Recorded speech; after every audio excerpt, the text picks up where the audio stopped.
Будь-який виступ стає набагато видовищнішим, коли у ньому присутній елемент небезпеки. Можливо, саме це пояснює величезну популярність трюку з ловінням кулі.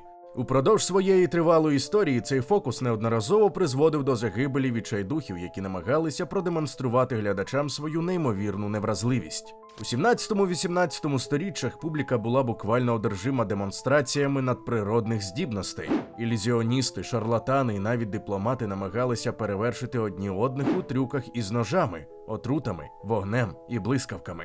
Ловіння кулі ідеально вписувалося у цю епоху, воно поєднувало страх, віру в магію і людське прагнення кинути виклик смерті.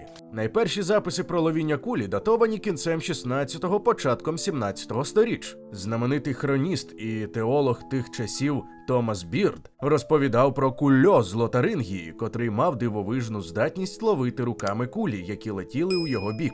Однак навіть його майстерність не допомогла уникнути смерті. Згідно зі свідченнями Бірда, одного разу роззятрений слуга здійснив постріл у свого пана таким чином, що можливості вижити просто не було. Фокус продовжував здобувати прихильність упродовж 17-го сторіччя. Відразу два фокусники заявляли про свою першість у винаході цього номера. Британський циркач Філіп Естлі і французький дипломат Анрі Декре, який мав пристрасть до різних містифікацій. У переважній кількості версій суть полягала в тому, що фінальний постріл робили холостим патроном, а фокусник спритним маніпулюванням показував начебто спійману кулю. Однак до цієї миті, зрозуміло, створювали показність неможливості шахрайства.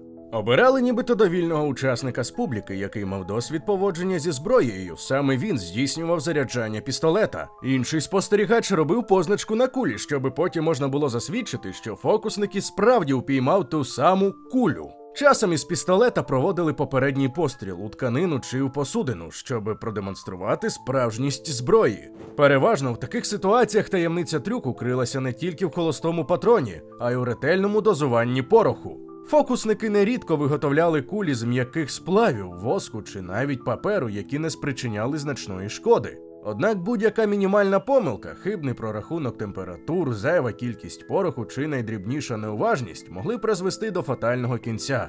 Звісно, їх було чимало. Одним із основних популяризаторів ефектного трюку в 19 сторіччі вважають ілюзіоніста Едмона де Грізі. Із його постаттю пов'язаний один із ранніх фатальних випадків виконання цього ризикованого номера.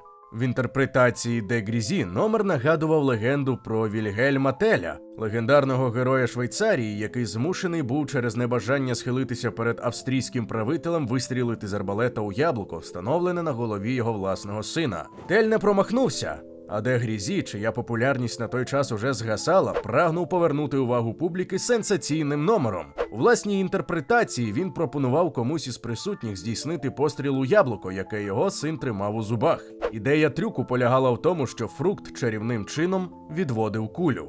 Насправді, де Грізі застосовував воскові кулі, які розплавлювалися відразу після пострілу. Проте якось пістолет через помилку заправили справжніми. Хлопець загинув. Розбитого горем фокусника спершу звинуватили в ненавмисному вбивстві, проте згодом виправдали. Пізніше він відновив виступи під сценічним іменем Торіні, проте залишився в історії як чоловік, чиє недбальство забрало життя власної дитини. 1820 року схожа трагедія під час показу перед німецькою знаттю забрала життя дружини і водночас помічниці польського фокусника Делінського. Дружина ілюзіоніста у цьому номері ставала перед шеренгою з 6 військовиків, які провадили вогонь по ній з гвинтівок. Пані Делінська падала, після чого миттєво піднімалася неушкодженою.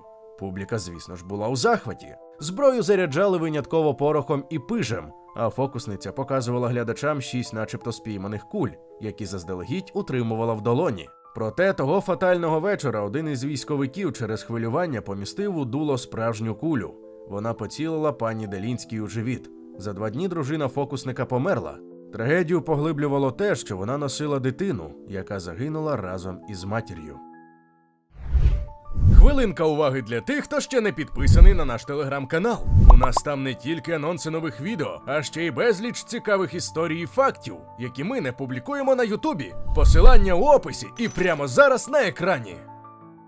Трагічну історію пані Делінської широко висвітлювали європейські видання. Це був перший зафіксований випадок, коли влада офіційно заборонила публічні номери зі справжньою зброєю. У певних державах, зокрема у Прусії, ловіння кулі навіть визнали аморальним видовищем, але заборона тільки посилила інтерес аудиторії.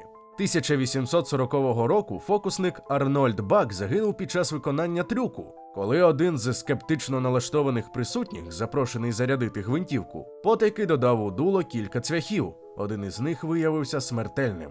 Найвідоміша трагедія, пов'язана з цим трюком, сталася 23 березня 1918 року. Американець Уільям Елсверт Робінсон, який працював під псевдонімом китайського чарівника Чен Лі Су, демонстрував свій прославлений номер «Той, кого боксери засудили до смерті». Під час виконання трюку двійко помічників стріляло в Робінсона водночас із незначної дистанції, а він ловив обидві кулі. Хитрість містилася в конструкції мушкетів. Одне з дул було фальшивим. Одного разу сталося неминуче, спалахнув порох у справжньому дулі, зарядженому реальною кулею.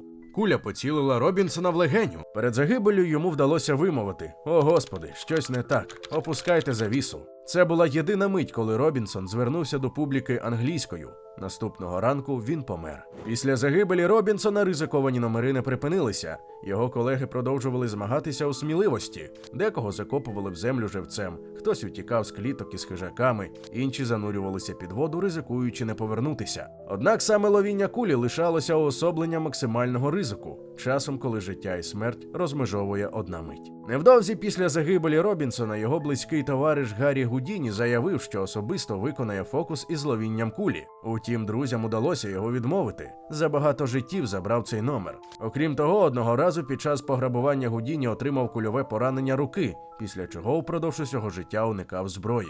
До своєї загибелі 1926 року він так і не ризикнув виконати цього трюку. Про життя, фокуси і смерть Гудіні ми маємо окреме відео на каналі, дуже радимо переглянути. 1942 року небезпечний трюк, ймовірно, опосередковано став причиною ще однієї загибелі.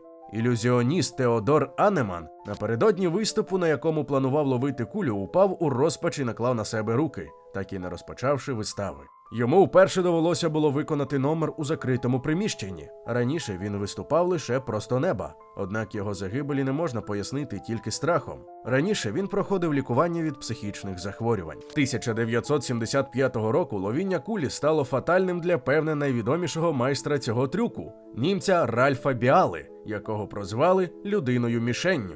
Його варіант трюку був неймовірно складним. Куля пробивала 3 скляні пластини, пролітала між долонь, якими Біала затуляв рот, щоб глядачі не бачили захисного механізму.